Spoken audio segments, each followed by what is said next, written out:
Happy Monday and welcome to Vlogmas Day 2. For today's video, I'm going to be doing a Mindset Monday. I'm actually about to go work out. It is absolutely freezing this morning. I think it's like 39 degrees. So my gym is downstairs, so I have to walk outside. So I'm always super bundled up to go to the gym.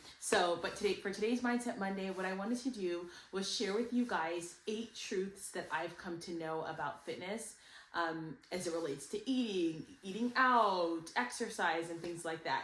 So I wrote these things down for you. I actually have to grab my phone, sorry about that. And I want to share with you guys these 8 things for today's Mindset Monday and for Vlogmas Day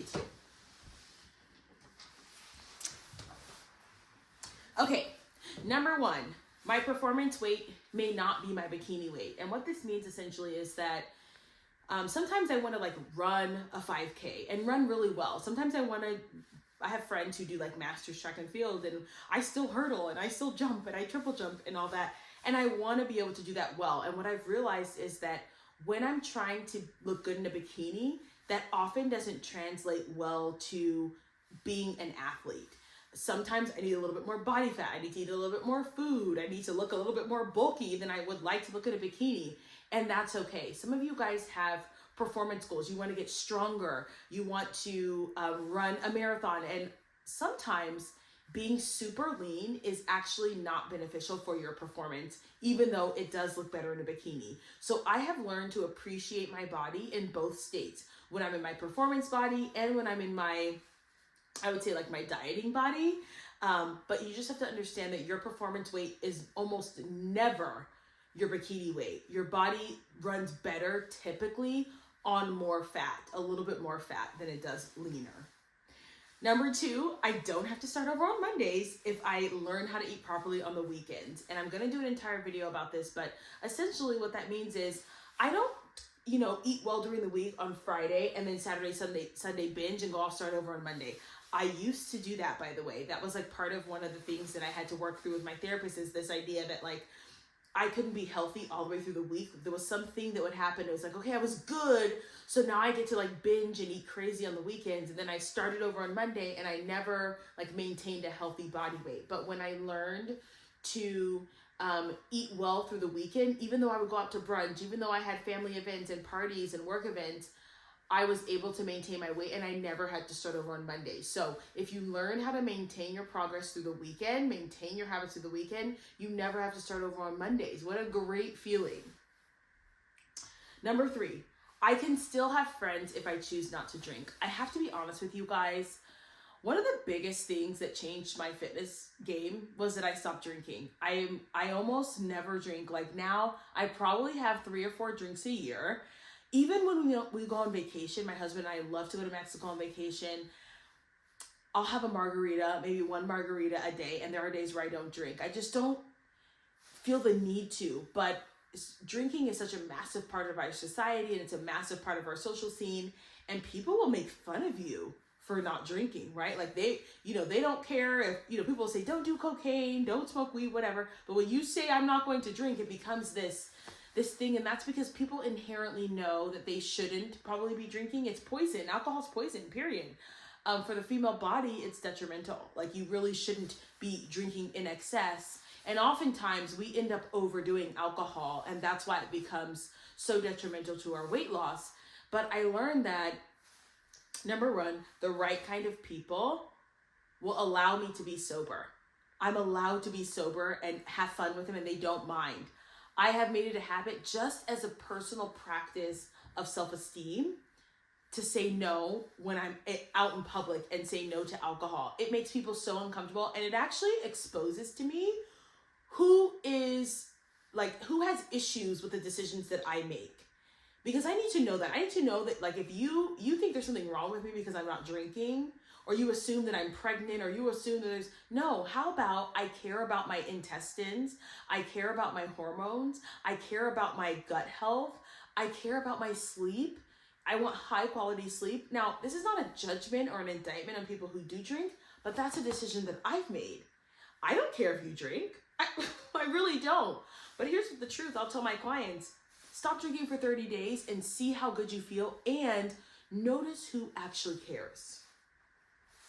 Number 4, I can still eat out and enjoy myself without binging. A big issue that a lot of people have, and that I used to have, was that whenever we ate out, it was like, oh, I'm eating out, so I have to eat all of the food and I have to binge it all because I'm never going to have it again. And that usually is due to the fact that we don't really know how to eat out without going crazy. Like, we're almost like, because we're eating out, we're afraid to eat healthy. I have made it a habit that when I eat out, I eat foods that I would typically eat at home. They always taste better at a restaurant anyway. People are like, why would you get a salad? You can make a salad at home. Because they taste better because I didn't make it. I make that a habit, and I always do something really healthy. And then, you know, like we always order dessert, or I always get like sweet potato fries and I eat the bread, but I always order something healthy because then I don't get into this habit of, well, when I go out, I have to have, you know, a full bowl of pasta, and I have to get the nachos, and I have to get the tortilla, and I have to get, no, you don't have to binge just because you're eating out. And people will say, well, that's a waste of money. Then the problem is that you're eating out just for the food and not for the company. Okay, number 1, 2, 3, 4, 5. I can exercise and love my body, and I can compete and love my body. So, like I said before, like sometimes I'll do like 5Ks, which is a competition. I'll do track meets at my age, it's a competition. And I can compete and love my body. I don't have to hate my body to change it. I can exercise and love my body. A lot of times because the United States is so unhealthy, we think that the only reason to exercise is because you hate your body and you want to change it. Absolutely asinine. Absolutely asinine. But that, I understand it.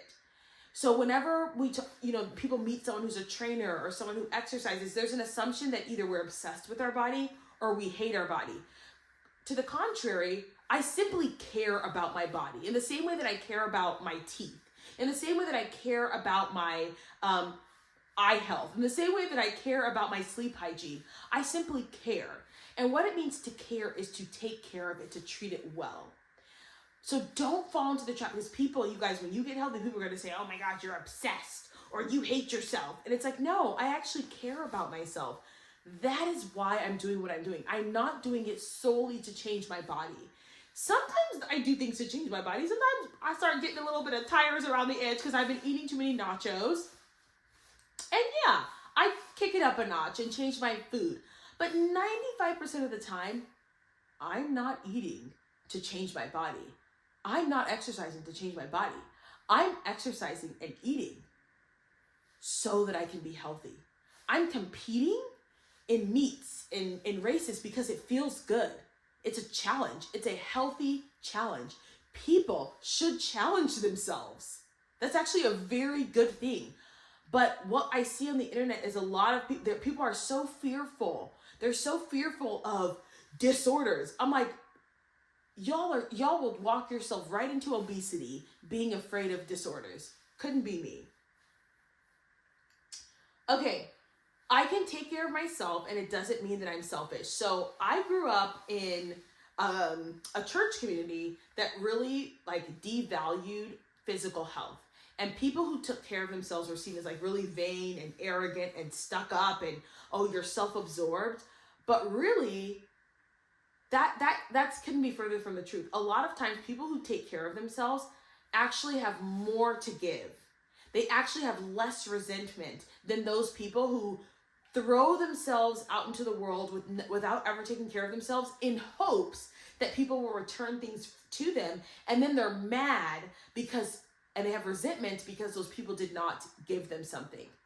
I used to be that person, by the way. I used to be like, well, I'm just going to give all of myself to all of these people. And then I would be resentful because I didn't have time to take care of myself.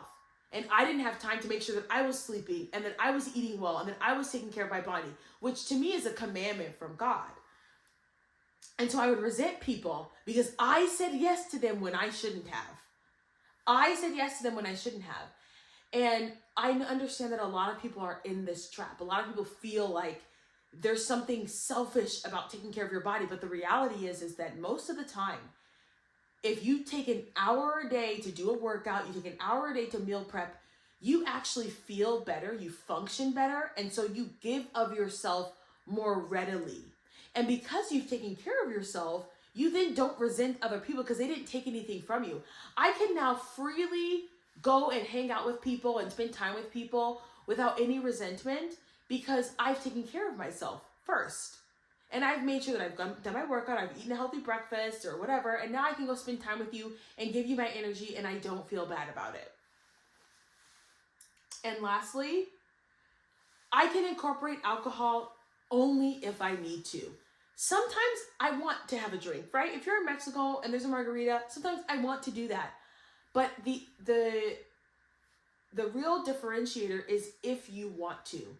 Giving yourself the power of choice is one of the most empowering things that you can do. Allowing yourself to say no and allowing yourself to say yes is very empowering. Allowing yourself to not feel, not threatened, but not feel pressured to do things just because other people want you to do them is very empowering. And one of the things that happened, I have an entire video on going sober. One of the things that happened when I allowed myself that is that I gained confidence. I feel so confident, much more confident than I did before, because there are settings that I'll go into and I'll say, yes, I'll have a glass of wine, or no, thank you. And I don't worry about what people are thinking. I know how to have alcohol without it ruining my entire day. I know how to have alcohol without it ruining my progress. The thing is that most people can't have one glass of wine. They can't have one margarita. They have to have 4 or 5. Which is the entire problem with alcohol. A lot of people are, functioning alcoholics and don't know it. But I know how to incorporate it without it ruining my progress. And I encourage you to learn how to do that as well. Learn how to have just 1 glass of wine 1 to 2 times a week versus 1 glass of wine every single night. All right, you guys, that's it for today's video. If you enjoyed these 8 tips, or if you have any tips of your own, or you have any lessons learned of your own, don't forget to like, share, comment, and subscribe. And I'll see you.